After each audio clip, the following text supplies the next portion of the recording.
passer la parole à Jacques Trémollet-Villers, qui pourra d'ailleurs certainement vous citer quelques vers de Maurras, lui aussi, parce que tous les deux, quand nous sommes à Radio Courtoisie, on a peut-être un peu tendance de temps en temps à faire assaut de poésie maurassienne. De poésie maurassienne. Mais vous voyez, ce que Maurras a voulu, c'est convaincre. Il a voulu convaincre une France. Et il voulait la convaincre en combattant des idées fausses, et en lui proposant des idées vraies. Mais l'idée de fond de Maurras, c'était pas tellement même le combat de vérité sur les idées vraies, fausses. Tout cela était en réalité un appareil argumentaire au service de la seule préoccupation qu'il avait, et qui était son Dieu ou sa déesse, comme il disait, la France, qui était, quand il dit son Dieu et sa déesse, c'est avec un petit d, et ça veut dire son principe théologique, ce qui a guidé toute sa vie. Et il aurait voulu convaincre cette France pour l'amener à la vérité monarchique, parce que son seul souci, c'était le retour du roi. C'est aussi simple que ça. Son seul souci, c'était la France. Et puisqu'il y avait le souci de la France, il y avait le souci du retour du roi. Et alors, il a enveloppé tout cela, de tout ce que nous avons dit au cours de cette journée, et trop modestement, mais remarquablement, par les orateurs divers qui se sont succédés, mais il n'y est pas arrivé. Et ce qui est frappant quand il s'adresse à cette France, il s'y adresse même dans sa prose, c'est qu'il sait très bien qu'il aura du mal à la convaincre. Et celle qu'il voulait convaincre, je veux dire, c'est la France catholique, et c'est, on va dire, la France d'une certaine culture, d'une certaine civilisation, celle du XVIIe, du XVIIIe siècle, qui aurait dû comprendre et qui n'a pas compris. Et pour lui, ça a été sa tragédie. Et je pense que, bien sûr, il y a sûrement des dames dans la vie de Maurras. Je ne suis pas de ceux qui jettent des œils curieux sur des choses qui ne nous regardent pas, mais je pense qu'à travers ces dames, il y a toujours cette figuration de la France. Et il en était très malheureux. Il s'adressait à elle, et à cause des idées perverses qu'on lui avait inculquées dans l'esprit, elle n'arrivait pas à comprendre, même dans ce combat d'idées, ce qui relevait de la vérité, de la beauté, de l'ordre, et donc elle ne se mettait pas au vrai travail qui était le sien, et qui était tout simplement de travailler au retour de l'héritier, de ceux qui l'avaient constitué, qui était la France. Je ne redirai plus à vos pieds ma détresse en voici le soupir, ô mon unique Dieu. Vous, ma force, vous, ma faiblesse, vos regards éloignés brûlent comme du feu. Mon malheur est venu d'avoir aimé votre âme, mieux que tous vos parfums, plus que votre beauté. Comme vous en doutiez, pure argile de femme, sachez que votre esclave est dans ma volonté, c'est moi, qui ne veut plus bannir une chimère de ce cœur mâle et doux que vous exténuez. Je ne choisis, je ne préfère que la cruelle part que vous m'attribuez. Ma raison n'aspira qu'à votre essence pure. Je reconnais en vous l'ordre de mon destin et le cri du désir de toute ma nature. Tout ce qui n'est pas vous est vain. Mais aux mesures de la plainte, sentez que l'espérance a bien quitté mon cœur. Sa fausse joie est plus qu'éteinte dans l'unité de ma douleur. Je crois à la bonté des ombres éternelles. Là, les silencieux persuadent un jour et cendres du flambeau de tendeur fidèle dans le lit du regret vont couronner l'amour. Alors parlez-nous. Je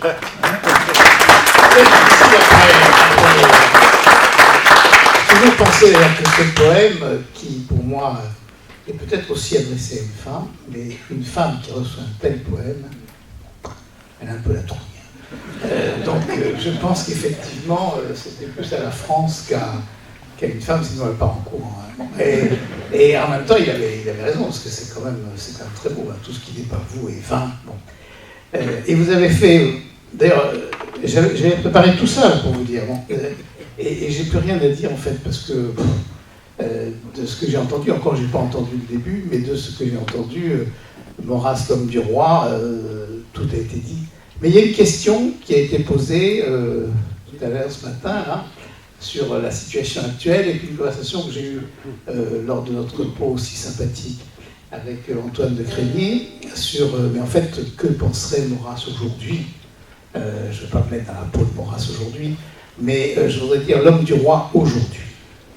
Et peut-être, puisque tout le reste, finalement, a été si bien dit sur Maurras que j'aurais de la peine à paraphraser, et ce serait vraiment ennuyeux pour vous, je voudrais examiner je n'allais même pas dire cette pensée de Maurras. Je crois que le seul mot qu'en définitive, après un compagnonnage qui pour moi a commencé à l'âge de 13 ans, donc ça fait quand même exactement 60 ans que je suis compagnon intellectuel de Maurras. Et je dois ça, d'ailleurs j'ai mis ça dans mes petits souvenirs qui un jour peut-être paraîtront, parce que Jeanne d'Arc, qui vous savez est quand même ma muse préférée, comme dit, en toute modestie, disait à son procès, à environ l'âge de 13 ans, j'use une voix de Dieu pour m'aider à me gouverner. Moi je ne suis pas Jeanne d'Arc, je n'ai pas eu de voix de Dieu, mais environ l'âge de 13 ans, j'eus par le canal de mon père une voix qui était celle de Maurras et qui m'a aidé toute ma vie à me gouverner. Chacun a sa petite grâce à son niveau. Et cette grâce, qui n'était pas petite, m'est venue par le canal de mon père, ce qui est normal, enfin, et c'est quand même très beau aussi. Et elle était d'ailleurs elle venait par le canal de Maurras que j'ai découvert à ce moment-là, puisque, pour tout vous dire, à cet âge-là, j'étais quand même un peu précoce, j'avais lu un catéchisme de ma sœur aînée, qui était en philo, et dans lequel on décrivait les pensées contre l'Église. Il y avait notamment deux auteurs qui étaient très bien décrits, c'était Nietzsche et Marx. Et en face, il y avait la réponse de l'Église. Je ne peux pas vous dire quelle était la réponse de l'Église, j'en ai aucun souvenir, mais c'était tellement nul que je me suis dit, en refermant le livre, ça durait 1 heure, mais Marx et Nietzsche ont raison. C'est évident. Et donc, je me suis lancé, avec l'enthousiasme de l'adolescence, dans les lectures de Marx et de Nietzsche. Plus je les lisais, et puis ensuite, pour faire quand même pas trop de peine à mes parents, je continuais à aller avec eux à la messe le dimanche, et je me disais, mais c'est l'opium du peuple, là, qu'il est en train de nous dire. Encore, il était encore en chair, quoi. C'est n'importe quoi. C'est vraiment la race d'esclaves, fière d'être esclave, et qui met son orgueil dans sa condition d'esclave et dans sa faiblesse. Nietzsche et Marx étaient devenus mes idoles.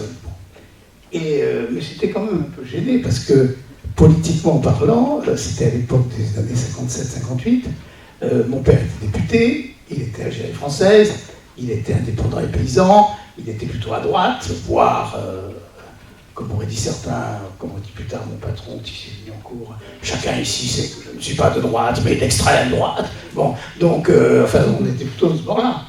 Et moi, j'étais intellectuellement, philosophiquement marxiste. Donc, ça ne collait pas, quoi. C'était quand même une grande souffrance. Et je n'arrivais plus à recoller, et ma vie était quand même très, très effondrée à l'intérieur. Je ne sais pas si c'est ma mère qui l'a vu, je pense que c'est peut-être elle, parce qu'elle me disait, tu sais pas mentir, mon petit, rien que dans tes yeux, je vois tout. Bon, donc, ou si c'est mon père qui l'a deviné, mais un jour, un dimanche après-midi, je m'en souviendrai comme si c'était hier, il était dans son salon, dans son bureau, et il prend la balance intérieure, et il me dit, tiens, tu devrais lire ça, je ne sais pas si tu comprendras tout, mais je pense que ça te plaira. Et j'ai pris, et j'ai commencé le colloque des morts. Les compagnons deviennent rares, ô chers témoins du souvenir. Quel est le destin qui nous sépare et saura-t-il nous réunir? Je me suis dit, je ne vois pas ce que ça veut dire, quoi. C'est un truc, maintenant je comprends. À 73 ans, les compagnons deviennent rares, quel est le destin qui nous... Mais à 13 ans, bon. Ensuite, il y avait quel sens humain recevront ces paroles? Je ne les dis qu'aux amis anciens que j'ai connus sur les bancs de l'école. Entre eux et moi, la mort est un lien. Moi, mes copains, ils étaient là, ils n'avaient pas de mort. Hein. Bon. Et donc, j'ai rien compris. Mais j'ai adoré la musique, qui, vous voyez, m'est encore présente. Et j'ai suivi, et tout à coup, et c'est là où je dis quand même que Maurras, il y a un mystère, Maurras, parce que c'était pas un raisonnement, c'était pas une démonstration, c'était rien qu'une musique. La poésie, c'est quand même très important. Et cette musique des mots, ô vous, personne blanche, pure, des mots déjà soufferts, je vous distingue sous les branches d'un Claude Birth, toujours vert, le long des souples asphodèles s'éveillent de grands yeux surpris, je reconnais mes cœurs fidèles dans l'entrelac du tamari. Enfin bon, je comprenais rien de rien, mais je me souvenais, hein, bon. Et bah, plutôt dans Rimbaud aussi, on ne comprend pas toujours, hein, bon. Et dans Apollinaire non plus, bon. Et ça m'a lavé de Nietzsche et de Marx. C'est quand même assez étonnant. Ils se sont éloignés. Il n'y avait aucun raisonnement anti-nietzschéen, anti-marxiste, ni quoi que ce soit. Il n'y avait aucun raisonnement. Il y avait une autre lumière. Il y avait un autre message. Et il y avait... Le message, c'est pas le mot. Il y avait une autre lumière. Il y avait une autre âme. Il y avait le mystère Maurras. Et alors après, quand j'ai découvert... Alors si, il y a un truc qui m'avait quand même frappé, qui m'allait droit au cœur, c'est « Je ne peux plus, même à voix basse, implorer de ces mots fervents que sut tout homme de ma race la charité d'un Dieu vivant. » Ça, c'est un copain, parce que moi, c'est pareil. Bon. Mais en même temps, il avait mis en exergue « Je nourris dans mes espérances de Sophocle. » Et moi, j'étais, à ce qu'on est à l'adolescence, complètement désespéré, totalement désespéré, et cultivant le désespoir, parce que sinon, on n'aurait pas adolescent. Bon. Et là, je me suis trouvé dans un rapport tout à fait adverse, tout à fait contradictoire. Et puis, comme je ne comprenais rien à la poésie, même si elle me berçait, j'ai commencé à lire la préface. Et dans la préface, j'ai trouvé à ce moment-là un moment où Maurras décrit la situation de l'homme, dont l'homme ne peut vivre, survivre, dans son vie, enfin, il le dit mieux que ça, mais c'est ce que ça veut dire, dans sa vie spirituelle comme dans sa vie physique, que par le compagnonnage d'un autre homme, quadruple anthropophage, il a besoin de se nourrir de la sueur et de la chair de l'homme, alors, note, en bas de page, de l'exploiter, bien sûr, ma pauvre, de Karl Marx, mais l'exploitation est réciproque. En français, ça se dit « je donne et je reçois en même temps », et c'est charité. Une note en bas de page a liquidé 1000 pages du Capital. Donc à partir de là, j'ai dit, bon, ben ça, il est Marx, il est pulvérisé. Et après, quand il y avait tous ces poèmes sur nos héros, Thésée, Orphée, Hercule, ne pas un n'aurait compris tes fables ridicules, pauvre âme, ayant un Dieu pour père ou pour aïeul, s'ils doutaient de la fosse ou priaient du linceul, leur intrépide cœur éployait comme une aile la ferme volonté de sa vie éternelle. Je me suis dit, le pauvre surhomme de Nietzsche, il est grotesque. À côté de nos héros, Thésée, Orphée, Hercule, il ne fait pas le poids. Donc j'ai été lavé. Et quand j'ai été lavé de mes fascinations antichrétiennes, par cet agnostique. Après, quand j'ai découvert, en lisant la préface du bienheureux Pili Sauva de la France, où il disait « Tout autres esprits, tout aussi incroyants que moi », le livre m'est tombé des mains. Je suis allé voir mon père, je dis « Mais il était incroyant, Maurras ». Il me dit « Ouais, enfin, c'est plus compliqué que ça. Bon. » Et en fait, c'était plus compliqué. Donc ce mystère, eh bien, ce mystère, il est aujourd'hui d'une actualité qui nous saisit encore plus, parce que, je vais en venir vite, parce que sinon je vais vous raconter tout ce que j'avais prévu de vous raconter, mais il ne faut pas le raconter, on n'a pas le temps. Mais je voudrais le voir dans les circonstances actuelles. Les circonstances actuelles, je les prends sous les 3 angles enfin, 2 avaient été pris dans une conférence au Cercle Vauban par Fabrice Adjage, dans une intervention rapide mais extrêmement brillante, comme il sait le faire. Aujourd'hui, la révolution que nous vivons, c'est une révolution technologique. On n'est plus dans la révolution des idées, on n'est plus dans la subversion, on est dans la révolution technologique avec cette formule qu'il avait employée et qui va rester. Aujourd'hui, la tablette a remplacé la table familiale. Bon. Et donc vous regardez, là, vous allez n'importe où, restaurant, partout, les fêtes de famille, vous voyez s'installer les parents avec les enfants, et on s'installe, et chacun prend son truc. Là, moi je l'ai oublié, donc je ne risque pas de le prendre. Et chacun prend son truc, et c'est sur sa tablette, sur son téléphone, et il n'y a plus de communication, il n'y a plus rien. Et tout se fait par ce système nouveau dont on se dit « Oui, c'est un moyen », mais c'est beaucoup plus qu'un moyen. C'est une véritable révolution qui fait, et qui nous dit quoi? Qui nous dit que par ces moyens-là, on va arriver à quelque chose, l'intelligence artificielle, etc., quelque chose de beaucoup plus fort, de beaucoup plus performant que ce que la nature a fait, et que donc le système naturel est terminé. Et là, Fabrice Adjage, dans cette même conférence, disait « Alors là, moi qui suis juif et venant d'un milieu de gauche, je peux vous dire, à vous, homme du cercle Vauban, une autorité politique qui est donnée par la nature et par l'hérédité. Ah, mais je respire comme si c'était véritablement un don de Dieu. C'est véritablement un don de Dieu. Et donc le message si simple, parce qu'en définitive c'est extrêmement simple, le message politique de Maurras, la construction politique de Maurras, elle est très simple, comme l'a dit Hilaire, elle tendait à une seule chose, il faut le roi. Bon. Après on peut faire tous les raisonnements, il y a des pages et des pages et des tonnes de raisonnements pour justifier en raison cette intuition première que si nous ne voulons pas être, comme il le dit, les derniers les Français, les derniers les Français, c'est-à-dire il y aura un peu après, il faut que la France revienne au régime qui a été le sien et qui lui a permis de naître et de grandir, qui est le roi.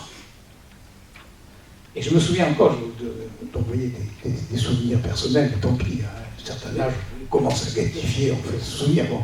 Et enfin, moi, on est content de les faire. Enfin bref, j'ai été extrêmement marqué dans ma vie par mon père, comme vous l'avez senti, et puis par une autre personne, un ami, qui n'était pas un père, mais qui était un ami, mais qui aurait pu être mon père, parce qu'il avait 30 ans de plus que moi, qui était Jean Housset, le fondateur de la Cité catholique, que beaucoup ici ont connu, et avec lequel nous avons eu des liens d'amitié qui étaient étranges, parce qu'on avait 30 ans de différence, mais ils étaient tellement forts qu'un jour il me disait « Vous vous souvenez de Trémollet en 1934 ?» J'ai dit « Non, ça, je ne peux pas, monsieur, je ne peux pas. J'avais moins de 10 ans, c'est pas possible. » Il me dit « Ouais, c'est vrai. Enfin, j'ai l'impression quand même que vous deviez être là. » Non, j'étais prêt. Et donc, et un jour, nous étions, au mois de février, en ce faux printemps de Provence merveilleux, nous étions à Marseille, nous avons pris une voiture, et nous sommes allés à Martigues. Et nous sommes allés visiter, nous sommes rentrés par le bonheur des choses, pas dans la maison, parce qu'on n'a pas voulu nous laisser, mais dans le jardin. Nous avons récité une prière devant l'endroit où est le cœur de Charles Maurras. Et je sais que c'était vraiment très, très émouvant, à tel point que vous savez qu'il n'était pas du tout démonstratif en parole, mais pas en geste, me prend le bras et me dit c'est beau, hein, Trémollet, parce qu'il ne disait pas des prénoms. Cette amitié en Maurras, je lui dis oui, c'est beau, monsieur. Mais je lui dis, mais vous, qui avez été quand même son disciple, son proche, il avait un exemplaire des 4000 Provence avec une dédicace, j'aurais bien aimé la voir. Et je dis, mais comment vous expliquez le roi chez Maurras? Et il me dit, mais mon cher ami, c'est très simple. Maurras est un poète. Les poètes sont des voyants. Ils partagent avec les prophètes cette même qualité de voir d'un seul coup d'œil ce que les autres ne voient qu'en prolongement et en raisonnement. Et Maurras a vu d'un seul coup d'œil que la France et le roi, c'était la même chose. Et que donc, si on voulait que la France redevienne la France, il fallait le roi, c'est tout. Après, il y a peut-être à discuter sur les voies et chemins pour y arriver. Après, selon les circonstances, il n'y a pas rien à dire devant un homme qui a sacrifié, enfin qui a donné sa vie avec cette générosité et ce talent, il n'y a qu'à s'incliner. Mais, parce que je dis, vous, mais quand même, il n'est pas arrivé. Il faut quand même voir les choses. Bon, peut-être qu'il a vu, mais il n'est pas arrivé. Ça, c'est un autre problème, mon cher. On se bat, mais on n'est pas non plus responsable de ce qui arrive après. Bon, mais la réalité, elle est là. Et c'est une réalité de poète. C'est une vision de poète qui est en même temps extraordinairement vraie. Et la raison vient au secours de l'intuition première qui est celle du cœur. Qui est celle du cœur et de la raison en même temps. C'est pas du romantisme. Mais s'il n'y avait pas eu chez Maurras ces deux alliés en même temps de la raison et du cœur qui lui disent avec une certitude absolue, qui lui permettait de dire à son procès à chaque fois, j'ai raison. Sa formule, je me fous de tout sauf d'avoir finalement raison. Bon. Et en fait, et quand on le voit dans sa prison, dans ses lettres, quand on se dit, mais enfin, cet homme, à 77 ans, là, il est en prison. Il n'a plus rien. Il n'a même plus de nom, puisqu'il est. Il a la dégradation nationale, il n'existe plus aujourd'hui, la mort civile. C'est-à-dire qu'il n'est plus Maurras Charles, il est matricule 8321. Il n'a plus de journal, il n'a plus d'œuvre. Ses amis sont en prison, fusillés, exilés. Bon, c'est fini. C'est la défaite absolue, c'est l'écrasement absolu. Et il explose d'enthousiasme dans ses lettres. Mais comment ça se fait? Et c'est pas une foi religieuse. En tout cas, il ne met pas en avant. C'est pas un délire psychologique. Parce que si c'était un délire psychologique, il n'y aurait pas cette argumentation aussi ferme, aussi serrée, cette langue aussi précise, ces poèmes aussi bien tournés, c'est pas possible. Donc c'est quoi? C'est cette certitude tranquille, calme, d'une force incroyable parce qu'elle a allié le cœur et la raison dans une chose absolument certaine qui est le service du roi. Et ça m'amène à... peut-être la dernière, oui. Non, pas la dernière. Ça m'amène à cette autre condition aujourd'hui qui essaie de nous perturber, qui est le transhumanisme. On va arriver à des choses extraordinaires, toute l'humanité va être transformée. Mais tous ces rêves-là, qui sont d'ailleurs extraordinairement anciens, au Moyen-Âge on en rêvait, les alchimistes en ont rêvé, les Grecs en ont rêvé, les Égyptiens en ont rêvé, ils l'ont peut-être même fait dans certains endroits. Enfin, c'est un vieux truc que régulièrement le démon, parce qu'il n'y a pas d'autre mot, remet à la mode dans l'humanité, et après les gens se disent « Ah, c'est la dernière, c'est la dernière, c'est la dernière ». Bon. Mais là, il y a cette simplicité, cette force unique de ce qui sont les deux grands éléments. Miller connaît ça par cœur, parce qu'il a médité et décrypté le chemin de paradis, des voluptés et des religions, de ce que Thibon dit dans son livre « Ce que Dieu a uni », ça commence par le dialogue, qui en fait plus qu'un dialogue, le conflit entre l'esprit et la vie. Tout ce dualisme qui est au fond notre grande souffrance, et qui n'est résolu que lorsque nous avons trouvé un amour qui unit ce qui ne peut pas s'unir, normalement. Mais qui unit, et comme le dit Maurras lui-même, la dialectique de l'amour passe au travers de toutes les objections de l'esprit d'examen, même au travers de l'objection de la haine. Quelle objection terrible que la présence du mal dans le monde, et la présence de cette haine, dit dans la préface de la balance intérieure. Mais même cette objection, même tout ce problème du mal, tout ce problème de la haine, etc., tout ça est pulvérisé par quoi, dit Maurras? Par la dialectique de l'amour. L'amour, fils et père éternel de l'amour. Ce qu'il avait découvert à l'intérieur, précisément, du colloque des morts, et dont il dit que, pour lui, qu'on présente comme un poète extraordinairement rationnel, dont il dit « Je recevais cela comme venant des sauvages profondeurs ». Même pas... C'est plus... Victor Hugo est pulvérisé pour les sauvages profondeurs. Bon, parce que Victor Hugo, c'est quand même beaucoup de la mécanique. Donc là, c'est pas de la mécanique. Et donc, il y a cette espèce de poussée qui vient du plus profond de l'être, parce que la poésie est aux sources de la connaissance de l'être, et elle est en même temps aux sources de la connaissance de la politique au sens fort du terme. Donc par rapport à nos misérables objections aujourd'hui d'une société matérialiste et qui se prétend moderne et qui ne l'est pas du tout, il y a cette réalité de l'être, toujours. Maurras, homme du roi, c'est parce que Maurras est l'homme de l'être. Et comme il est l'homme de l'être et de la connaissance de l'être, et il le dit toujours, poésie et théologie, disait Boccace, non, poésie et ontologie. C'est-à-dire science de l'être. Et comme est l'être, donc c'est l'être de la communauté, c'est l'être de la nation, c'est l'être de la cité, pour parler simplement et pas en abstraction, c'est l'être de la France. C'est l'être de la France, et l'être de la France, c'est d'être un royaume, et un royaume a besoin d'un roi. J'avais un grand désir et une grande volonté que le roi eût son royaume. C'est pas de Maurras, c'est de Jeanne, mais c'est pas. Et donc, et c'est une réponse qui vous dit exactement la même pensée que Maurras. Parce que quand les juges disent à Jeanne, est-ce que vous aviez grande volonté, est-ce que vous aviez grand désir de persécuter les Bourguignons? Mais c'est les Bourguignons.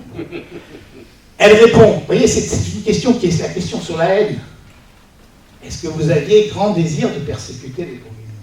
Elle répond par une parole d'amour, j'avais grand désir et grande volonté que le roi eût son royaume.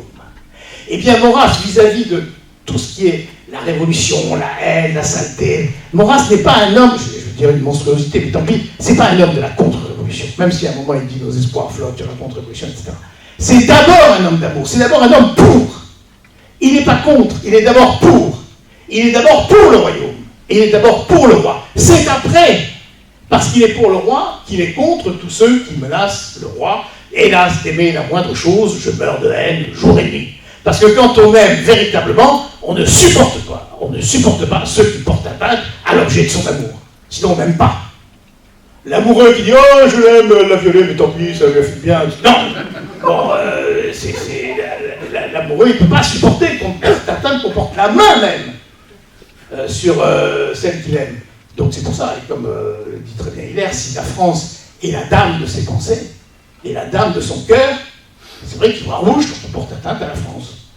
Et donc, à cette France, il veut, le roi, c'est sa passion de l'être. Sa passion de l'être va avec en même temps la passion de l'unité. La passion de l'unité, elle explose dans ce discours un peu long, mais quand même étonnant, qu'il fait à son procès, 160 pages dactylographiées, 2 jours d'audience. J'aurais été son avocat, j'aurais été crucifié. Mais il fallait qu'il le dise. Et il dit quoi? Il dit « J'ai voulu maintenir l'unité. » Parce que, dans la circonstance tragique que rencontrait la France avec cette défaite, il fallait d'abord sauver l'unité. D'où son rejet de Charles de Gaulle, non pas pour des raisons idéologiques ni quoi que ce soit, mais parce que c'est un diviseur. Et parce que même si, d'une certaine façon, il a peut-être vu certaines choses, ça ne pouvait pas être fait comme ça. C'est un diviseur. Et je sais que moi, je tiens de personnes très proches, le père de mon meilleur ami, pour dire par exemple, qu'il avait rencontré Maurras dans un train en 1941. Il était jeune marié, cet homme, et il lui dit, il lui met pas sur papier, puisque Maurras était sourd, en plus dans un train c'était compliqué, « Maître, que faut-il faire aujourd'hui » Et Maurras lui avait répondu sur le même, par écrit, il a répondu « N'allez pas chez De Gaulle, c'est un diviseur. 1. L'Allemagne perdra la guerre. 41. 1. L'Allemagne perdra la guerre. 2. N'allez pas chez De Gaulle, c'est un diviseur. 3. Engagez-vous pour sauver l'Empire français. » Ce qu'il a fait d'ailleurs. Et donc, c'était vu d'une façon extraordinairement lucide. Quand on pense qu'après le même De Gaulle a dit Maurras est devenu fou à force d'avoir raison pendant la guerre. Pour être De Gaulle, pour dire des conneries pareilles. Enfin, et après tout le monde va dire ah c'était génial, c'est pas génial du tout. Bon, Maurras avait eu raison. Ce qui est terrible, c'est qu'il n'a pas eu les moyens. Mais personne n'a eu les moyens à l'époque. Il n'a pas eu les moyens d'imposer cette raison. Mais sa ligne directrice dit bien son âme. La passion de l'unité à tout prix. La passion de l'unité, parce que sinon, on est fichu. Puisque après, Jean va me dire qu'on va fermer les portes. Bon, le dernier point, c'est... c'est la vertu, l'immense vertu de Maurras, qui manque à tous les hommes politiques. C'est la vertu d'humilité. Maurras est, j'allais dire, royalement, triomphalement, extraordinairement humble. D'ailleurs, Maurras, humble, j'ai raison. Oui, humble. D'une humilité qui n'est pas l'humilité au coup penché d'arbre, l'humilité ostentatoire des chrétiens officiels, quoi. Regardez, je vous demande juste de regarder cette image, elle est extraordinaire cette image. La première lettre, le premier document du procès Maurras, c'est une lettre de dénonciation de Paul Claudel. Et qui d'ailleurs n'a rigoureusement aucune base. Sinon la haine. Sinon vraiment la haine. Et à la fin, 45, alors Maurras, vous savez, a demandé à être condamné à mort. Il a fait une déclaration magnifique à la fin, après la catégorie extraordinaire de son avocat, le conseil chapeau. En tant que les confrères, je n'aime jamais dire du bien des confrères, mais là je dis que le conseil a été prodigieux. Bon. Et peut-être que le conseil a gagné une partie de l'affaire, parce que le procureur général avait quand même demandé la peine de mort en disant c'est la seule, il n'y a pas de raison de. Bon. Et à l'époque, on fusillait quand même pour moins que ça. Mazière était passé pour moins que ça. Bon. Donc, mais que dit. Maurras fait une déclaration juste après, en disant mais j'ai beaucoup admiré mon avocat, parole simple parce qu'il n'avait pas rien dû entendre, enfin c'était gentil pour lui quand même. Bon. Et puis, je dis simplement, on a beaucoup parlé de l'Allemagne, on a beaucoup parlé de l'Angleterre, on n'a pas parlé de la seule chose intéressante qui m'intéresse, c'est la France. Mais je dis simplement que si j'ai toujours tout fait pour elle, et si aujourd'hui je pouvais lui offrir mon sang, rien ne me serait plus agréable. Moi, en tant qu'avocat, je dis il a sauvé sa tête à ce moment-là, parce que les juges ont dit on ne va quand même pas lui faire ce plaisir. Donc, donc, il a eu la réclusion criminelle, la perpétuité. Mais il a demandé son sang, comme il l'avait annoncé dans son poème sur la rose de l'idée. Son sang, parce que son sang, c'est ce qui pouvait faire pousser mieux encore cette génération de 1950, la rose de l'idée qu'on arrosait avec de l'eau tiède, mais à plus que l'eau tiède, il y a le sang. Enfin, quand vous y réfléchissez, pour quelqu'un dont on dit qu'il n'avait pas la foi, il y a quelque chose de prodigieux là-dedans, quelque chose de mystérieux au sens fort du terme. Comment vous expliquez ça si ce n'est par un amour qui dépasse tout? Et cet amour qui dépasse tout, il débouche forcément sur... forcément, d'ailleurs, d'abord, tout débouche sur le divin, parce que même si la ferme volonté de sa vie éternelle, hein, et tout ce qui fut demeure éternellement. Et il y a cette conscience, mais c'est extraordinaire aujourd'hui, cette conscience que les beautés que nous avons reçues, les beautés qui existent encore, les beautés temporelles, ne s'arrêtent pas au temporel. Elles sont reflets de l'éternel. Tout ce qui fut demeure éternellement. Et ça fait penser à la formule de Sainte Catherine de Sienne, que citait très souvent Thibon, et qui va très bien à Maurras. Il n'y a pas de choses temporelles. C'est nous qui les rendons temporelles, car tout procède de la bonté divine. C'est une formule de Sainte Catherine de Sienne qui aurait pu être de Maurras. D'ailleurs, Maurras cite aussi Sainte Catherine de Sienne dans la préface. J'ai voulu... Le Christ ne disait-il pas à Sainte Catherine de Sienne, j'ai voulu qu'ils aient besoin les uns des autres. Bon, donc on est dans une vision... Alors, je viens à l'humilité. L'humilité, elle est quoi? L'humilité, elle est extraordinaire. C'est de dire, il faut un roi. Mais pas une idée de roi. Pas l'idée royale. Pas la monarchie, l'idée de la monarchie. Pas, excusez-moi, comme je l'entends aujourd'hui, moi, peu importe le prétendant, tout ce qu'il faut, c'est l'idée royale. Mais non!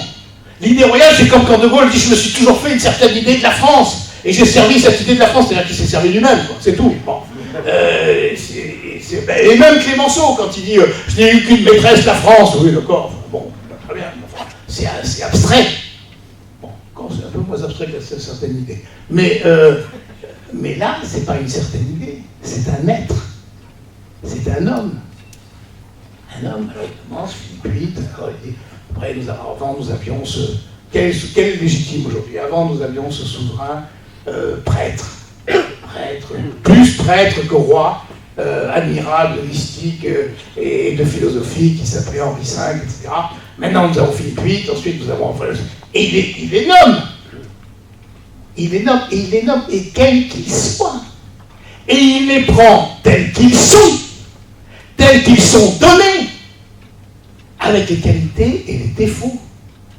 Et sans vouloir les recomposer selon la révolution technologique, avec tous les critères de l'intelligence artificielle, pour nous faire le prince selon nos désirs, ou le roi selon nos désirs.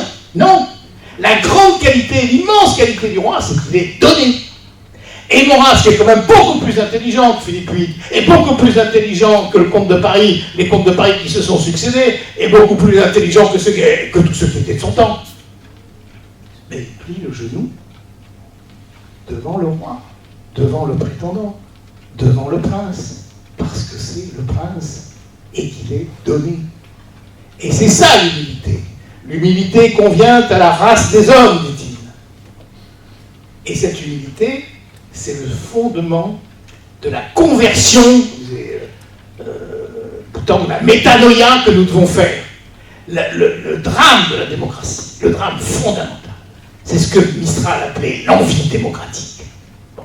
Ça, c'est vraiment la tourme des comme il disait. Il n'y a pas de mots, c'est pas intraduisible, la tourme, c'est n'importe quoi. C'est vraiment la tourme des Van Deyck, c'est dégueulasse.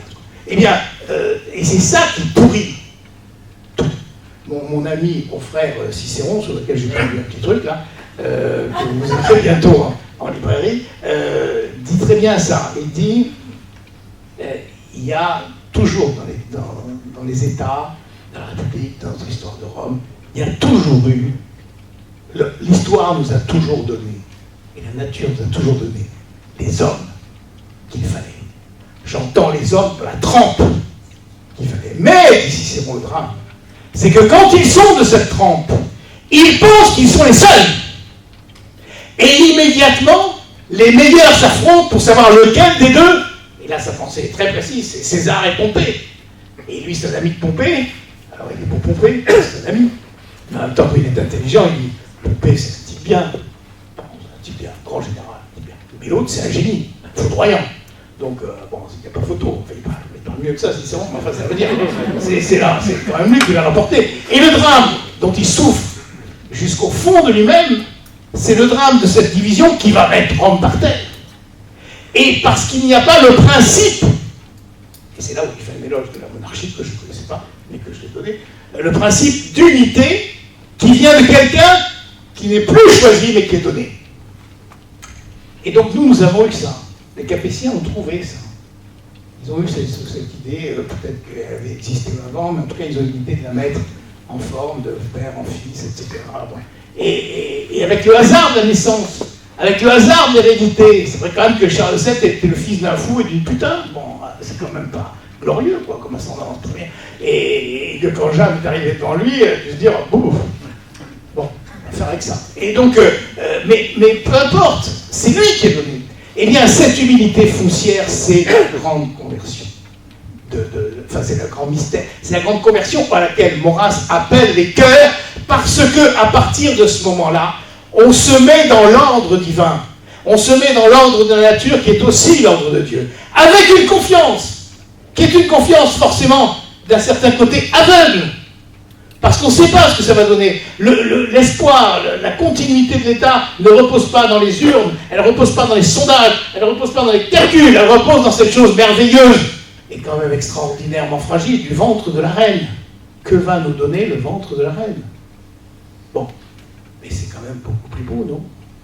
C'est quand même la vraie, la véritable, enfin, le plus que la poésie, la véritable réalité. D'ailleurs, il y a une formule de Maurras qui est magnifique dans son poème, dans la fin du colloque des morts. C'est quand le poète répond à l'âme qui lui a dit des tas de choses très spirituelles, très surnaturelles, enfin tout ce qu'on entend dans les sermons, et, enfin quand c'est des sermons, et qui lui dit mais moi, qui ne suis rien que le fils de la femme. C'est quand même très beau, hein. Et d'ailleurs, on peut dire aussi que notre Seigneur Jésus était le fils de la femme. Le fils de l'homme, il est aussi le fils de la femme, parce qu'il est le fils de Marie. Hein. Et moi, qui ne suis rien que le fils de la femme. Et donc, je reçois d'être le fils de la femme, je reçois toutes ces émotions, tout ce cœur, tout ce charnel qui est irrépressible et qui est le fond même de la vraie réalité. Alors, si on se plonge dans cet univers-là, on sort complètement, comme j'étais sorti de Nietzsche et de Marx à l'âge de 13 ans grâce à Maurras, on sort complètement de l'univers d'aujourd'hui, de la France d'après, des petits Macron, tous les mêmes. Vous avez vu, moi, dans mon quartier à Paris, bon, c'est un quartier de jeunes avocats et de jeunes experts comptables, et de jeunes brillants, de jeunes cadres, ils sont tous des gueules de Macron, c'est tout, on dirait des clones. Bon. Et alors, 30 ans, on a envie de leur dire, mettez un costume autre que bleu, mettez le rouge, quoi. Mais vous ne mettez pas de costume, mais je ne sais pas, et on va les avoir de plus en plus. Bon. On sort de cet univers, oh, ils ne sont pas méchants, oui, peut-être, parce que le prince Jean m'a dit une chose là-dessus, c'est une confidence, mais enfin bon, je ne pense pas qu'il m'en faudra si je l'ai dit. Je lui ai demandé s'il avait rencontré Macron. Il m'a dit, oui, j'ai rencontré Emmanuel Macron avant qu'il soit président de la République. Et je lui ai dit, qu'est-ce que vous en pensez? Il m'a dit, c'est un garçon sûrement très intelligent. Mais j'ai trouvé chez lui ce que j'ai connu chez beaucoup de banquiers, autant que j'étais dans des instituts, enfin, dans des cabinets qui travaillaient avec les grandes banques, ce cœur de pierre. Un cœur de pierre. Une mécanique. Eh bien, nous avons le roi donné, c'est exactement l'inverse. C'est exactement l'inverse. Et alors, pour vous répondre, Madame, il a plus indiscutablement les domaines qu'il avait au temps où le domaine royal était ce qui faisait une très grande partie de la force du roi. Mais il ne faut pas oublier non plus que les Capétiens n'étaient pas de loin les plus puissants. Mais ils se sont imposés par d'autres choses. Et ils se sont imposés d'abord par la justice.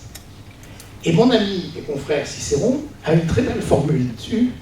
Lorsqu'il parle des devoirs du roi, il dit le devoir du roi est de rendre la justice à tout le monde. Et ainsi, il ne peut pas lui-même administrer des grands domaines, car il faut qu'il donne tout son temps à ceux qui administrent les grands domaines, mais qui ont des problèmes entre eux et dont ils tranchent les difficultés.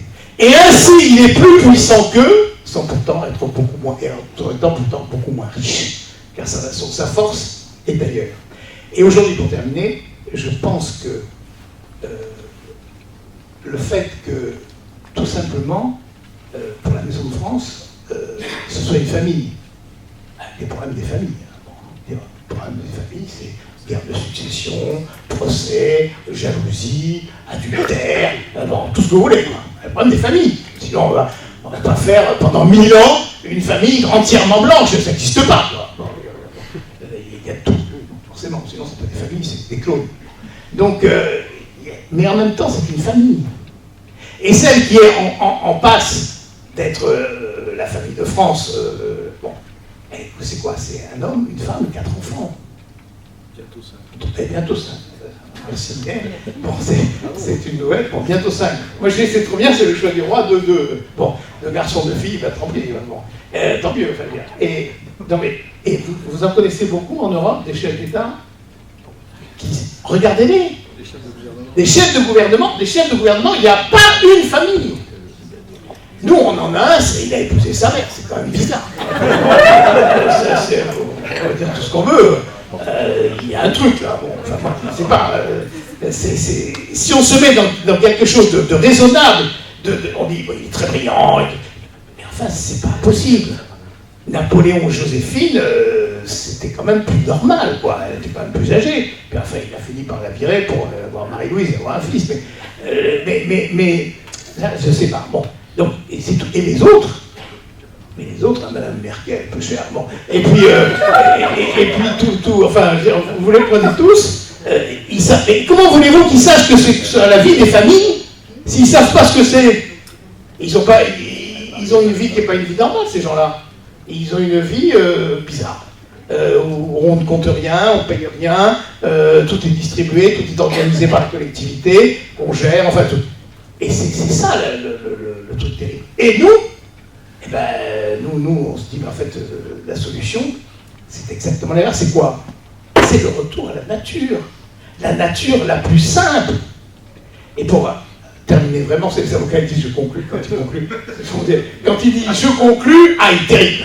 On en a pour une heure. Non. Alors, mais non, simplement, dans mon petit parcours que je vous ai cité tout à l'heure, là où mon père m'avait conduit, grâce à Maurras et la balance intérieure, j'ai découvert Mistral. Parce qu'il y avait la crèche mistralienne, les bergers et les rois sont venus dans Mayenne, recueillir dans la pure et modeste sans l'or. Ils ont trouvé la crèche au fond de la cabane et font la référence au poème qui dort. Et je suis allé chercher Mireille. Bon, et j'ai connu, je peux dire comme André Chanson, j'ai connu Mireille quand j'avais 15 ans et elle aussi. Bon, non, c'est elle a toujours 15 ans, moi, donc bon. Et bien, l'univers Mistral. N'oubliez pas que Maurras, quand il est arrivé à Paris, disait nous allons mistraliser le monde. Et il avait raison, parce que l'univers de Mistral, c'est l'opposé absolu de l'univers de Marx. Moi, c'est un truc qui m'a toujours frappé. Ils ont 12 ans de différence. 14 ans. Mistral et Marx est né en 1816, Mistral en 1830. Ils ont vécu ensemble les mêmes périodes. Et les visions sont à l'opposé. Il y en a un qui, on dirait la formule de Victor Hugo sur la nuit. Où vous voyez les ténèbres, moi je vois des étoiles, chacun a sa façon de regarder la nuit. Eh bien, Marx, il a vu les ténèbres, la haine, l'histoire de l'humanité, des origines à nos jours, n'est que l'histoire de la lutte des classes. Et il a médité sur cette haine et sur les ressorts de la haine, comme si c'était le ressort de l'histoire. Et Mistral a vu l'inverse. Mistral, il a vu la lumière. Et comme il a vu la lumière et qu'il était lucide, il savait très bien toutes les catastrophes qui allaient arriver. Il a cette formule extraordinaire qui aujourd'hui colle au transhumanisme. Et, si vous ne l'avez pas déjà entendu, je vous demande de la retenir. Dieu, voyant l'homme, et devant l'homme, maîtrisant à son gré le monde naturel, Dieu, pas à pas, se retirant. C'est fantastique, ça, c'est le plus grand châtiment qu'il puisse faire. Bon. Eh bien, il a tout vu. Et en même temps, il a tout donné. d'un univers qui, si on se plonge dedans, d'un univers qui est l'univers de la beauté, qui est l'univers de l'écologie au sens, mais alors,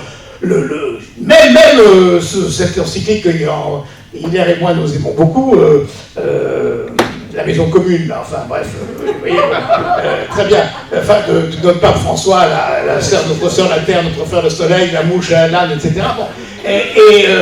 Et bien même tout ça, mais je veux dire, c'est enfantin à côté de Mistral.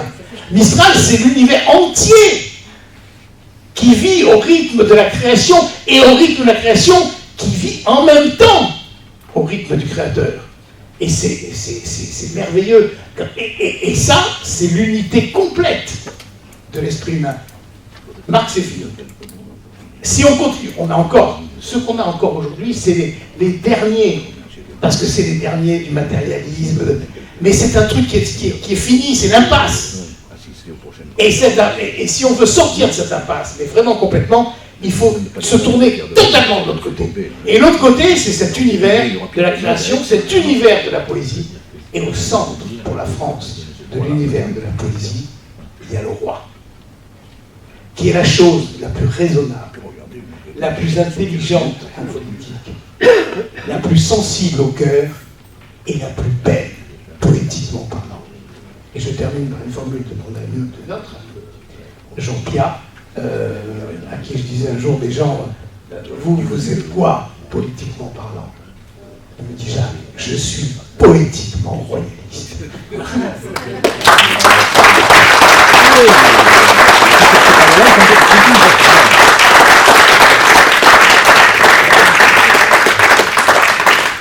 Merci Jacques, on ne pouvait pas mieux terminer.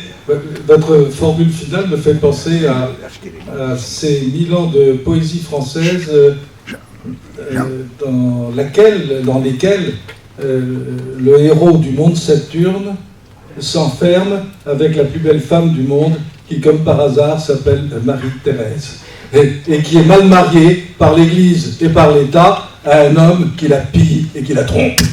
Bon, et il y a des gens qui ne veulent pas comprendre l'allégorie. Et il n'y a pas de plus belle poésie que les 1000 ans d'histoire de France, évidemment. Alors merci Jacques, je crois qu'il faut finir parce que nous sommes tenus par des horaires, mais je voudrais, à propos de Jacques, vous recommander, je suis en train de le lire, c'est mon compagnon de voyage, En terrasse avec Cicéron. Et alors, on voit que vous êtes collègues, et vous avez une conversation avec les hôtes de Tusculum. Ah, avec les autres, oui. Oui, avec Scipion, avec Lélius. Avec les plus grands, ouais. Avec les plus grands. Et avec les gens de mon village aussi. Et avec les gens de votre village. Mais si je comprends bien, parce que j'en ai lu suffisamment pour me rendre compte que vous ne pouvez pas vous empêcher de faire de la politique. C'est pas possible, Cicéron, il a fait que de la politique.